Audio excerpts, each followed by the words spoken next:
Praise the Lord. ഇന്ന് ഞാൻ നിങ്ങളോടുകൂടി ഒരു ചെറിയ ചിന്ത ഷെയർ ചെയ്യുവാൻ ആഗ്രഹിക്കുന്നത് 2 തീമോത്തിയോസ് 4 അധ്യായത്തിൻ്റെ 7 വാക്യത്തെ ആസ്പദമാക്കി. ഞാൻ നല്ല പോർ പൊരുതി, ഓട്ടം തികച്ചു, വിശ്വാസം കാത്തു. ഇനി നീതിയുടെ കിരീടം എനിക്കായി വെച്ചിരിക്കുന്നു. അത് നീതിയുള്ള ന്യായാധിപതിയായ കർത്താവ് ആ ദിവസത്തിൽ എനിക്ക് നൽകും. സാധാരണഗതിയിൽ എല്ലാ ക്രിസ്തീയ വിഭാഗത്തിൽപ്പെട്ടവരും മരണസമയം കഴിഞ്ഞ് എഴുതി വെക്കുന്ന ഒരു വാക്യമാണിത്. നല്ല പോർ പൊരുതു, ഓട്ടം തികച്ചു, വിശ്വാസം കാത്തു. അപ്പോസ്തലനായ പൗലോസ് പറഞ്ഞ ഒരു വാക്യമാണിത്. പലപ്പോഴും നമ്മുടെയൊക്കെ ജീവിതത്തിൽ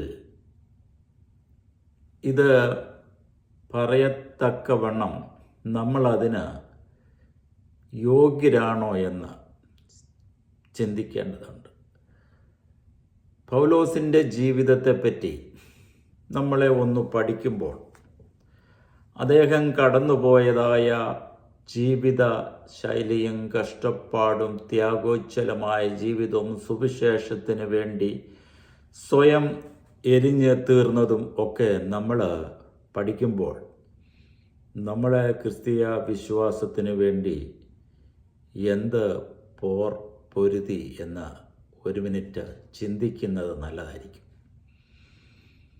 വീടുകളിൽ ഭാര്യയും ഭർത്താവുമായിട്ടുള്ള പോരോ, സഭയിൽ കടന്നുള്ള പോരോ, സഹോദരന്മാർ തമ്മിലുള്ള പോരോ ഒന്നും അല്ല ഇത്.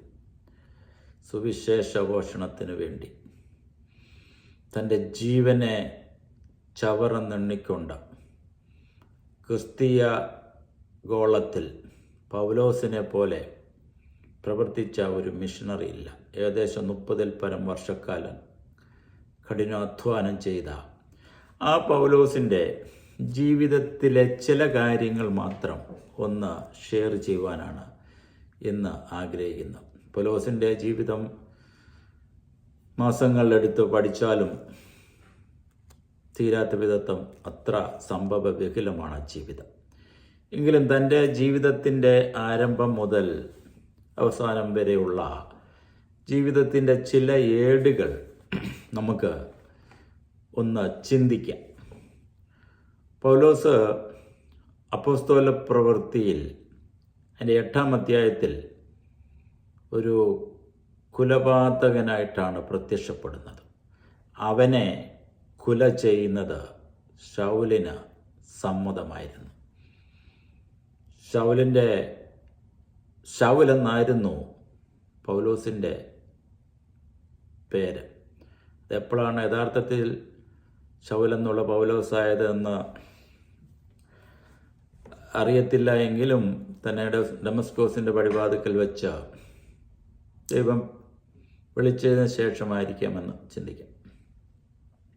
അപ്പോൾ ഈ ക്രിസ്ത്യാനികളെ പിടിച്ച് തർസോസുകാരനായ പൗലോസിൻ്റെ ജീവിതത്തിൻ്റെ ആദ്യപടി, അന്ന് ലഭിക്കാവുന്നതായ ഏറ്റവും വലിയ വേദ പാഠശാലയിൽ അഭ്യസനം നടത്തി ഗമാലിയേലിൻ്റെ കീഴിലിരുന്ന് ന്യായപ്രമാണം സൂക്ഷ്മമായി പഠിച്ച് ന്യായപ്രമാണത്തിൽ അഗ്രഗണ്യനെന്ന് അനന്യനെന്നും സ്വയം വിശേഷിപ്പിച്ച്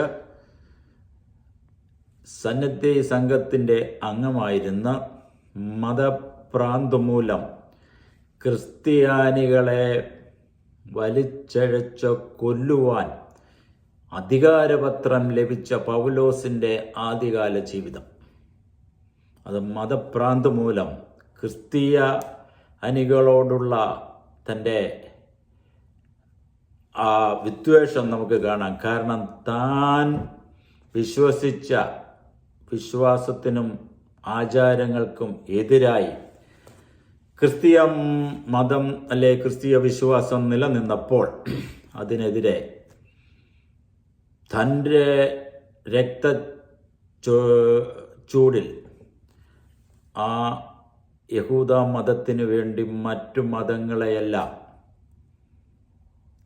പുച്ഛത്തോട് കാണുകയും അതിനെതിരെ ശബ്ദമുയർക്കുകയും തൻ്റെ മതത്തിനെതിരെ നിൽക്കുന്നവരെയൊക്കെയും കൊല്ലുവാൻ തക്കവണ്ണം അത്രയും ക്രൂരമായ ഒരു ജീവിതത്തിൻ്റെ ഉടമയായിരുന്നു പൗലോസിൻ്റെ ആദ്യ ജീവിതം. എന്നാൽ ഡെമസ്കോസിൻ്റെ പടിവാതിക്കൽ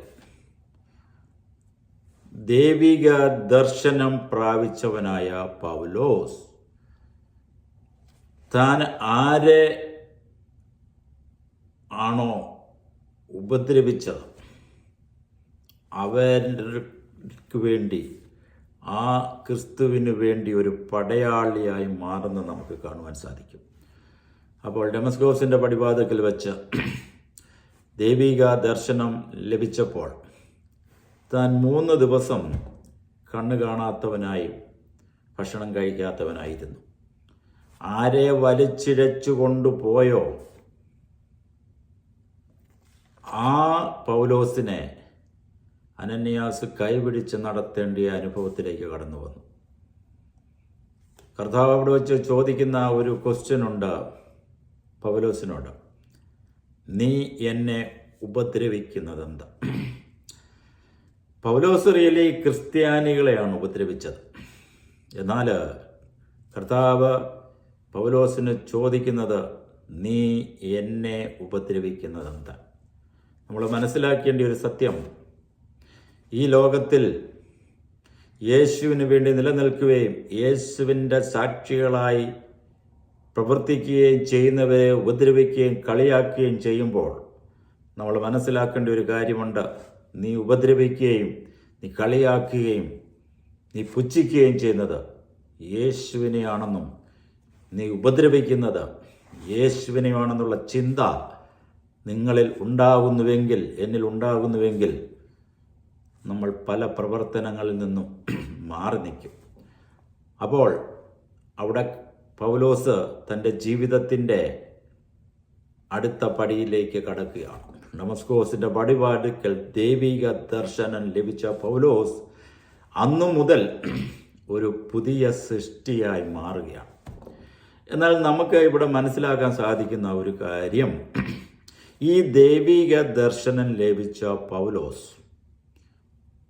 അറേബ്യയിലേക്ക് പോകുന്നതായിട്ടാണ്.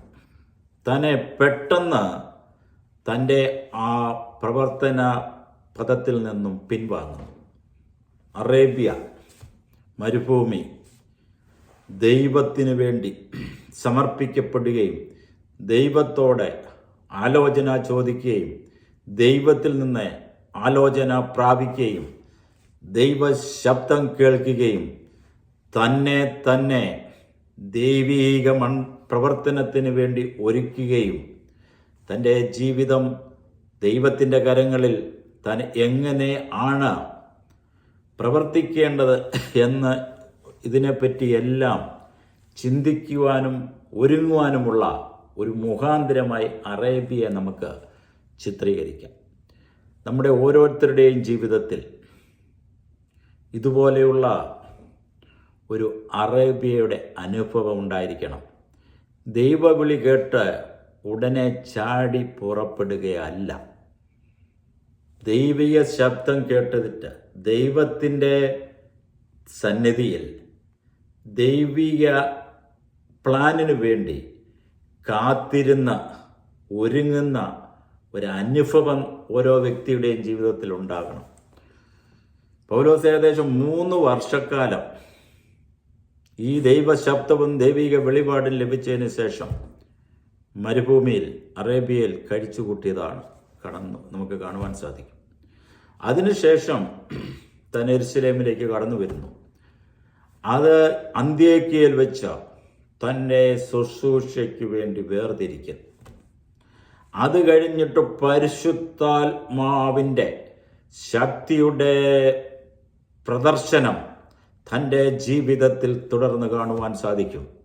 ഏകദേശം 30-ൽ പരം രാജ്യങ്ങൾ, അനേക നഗരങ്ങൾ കർത്താവിന് വേണ്ടി ഒരു തീജ്വാല പോലെ കത്തി എരിയുന്ന അനുഭവത്തിൻ്റെ ഉടമയായി പൗലോസ് മാറി.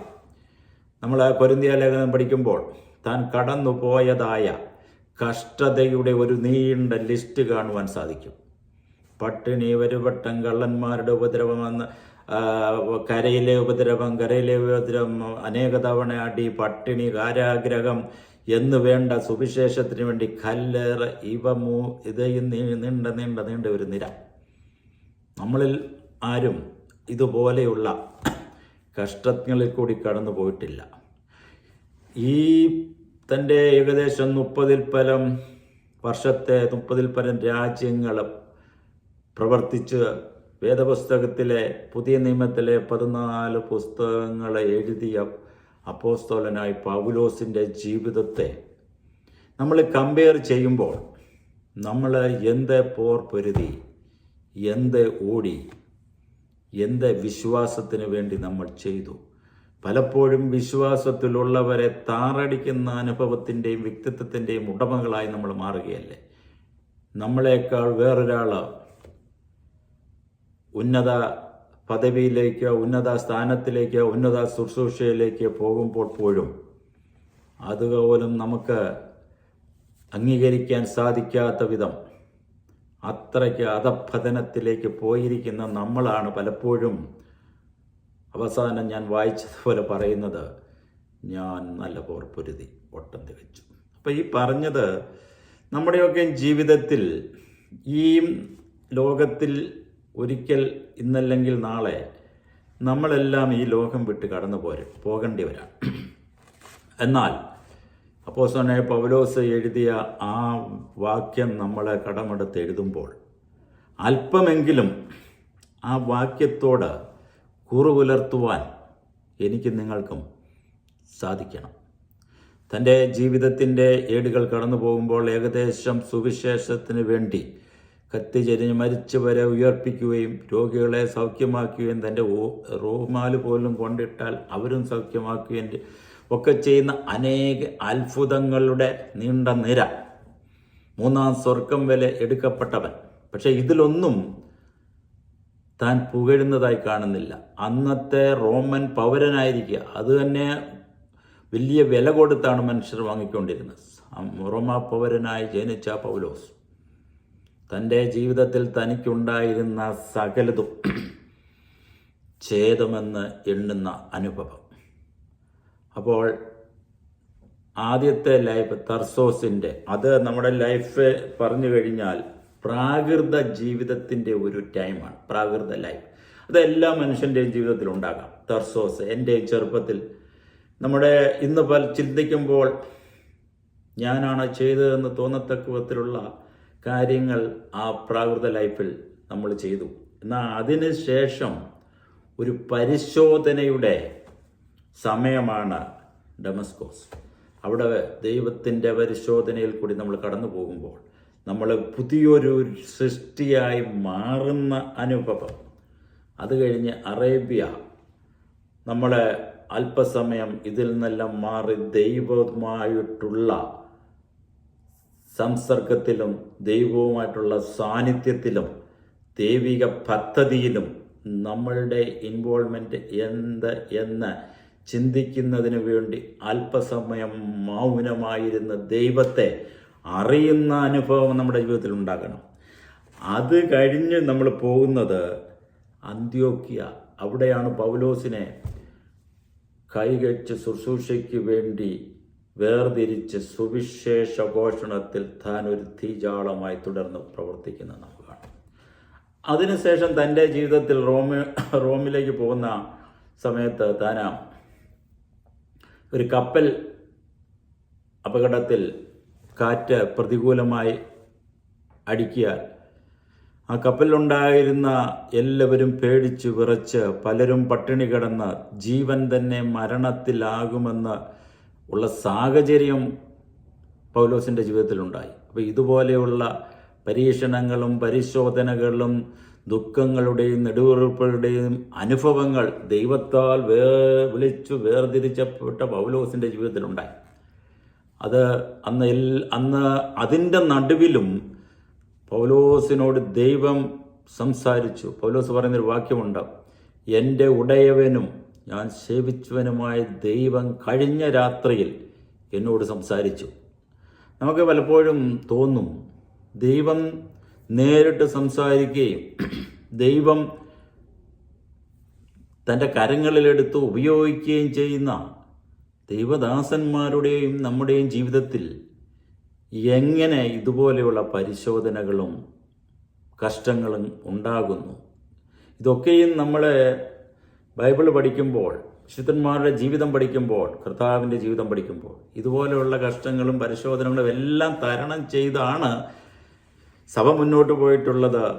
സഭയ്ക്ക് വേണ്ടി നേതൃത്വം കൊടുത്തിട്ടുള്ളവരും സുവിശേഷകരും മുന്നോട്ട്. അപ്പോൾ ഇതുപോലെയുള്ള പരിശോധനകളുടെ സമയങ്ങളും നമ്മുടെ ജീവിതത്തിൽ ഉണ്ടാകാം. അതിനെയും നമുക്ക് തരണം ചെയ്യുവാൻ സാധിക്കണം. അതും ദൈവഹിതമെന്നും അതിൻ്റെ നടുവിലും ദൈവത്തിൻ്റെ ശബ്ദം കേൾക്കുന്ന അനുഭവങ്ങൾ നമ്മുടെ ജീവിതത്തിൽ ഉണ്ടാകാം.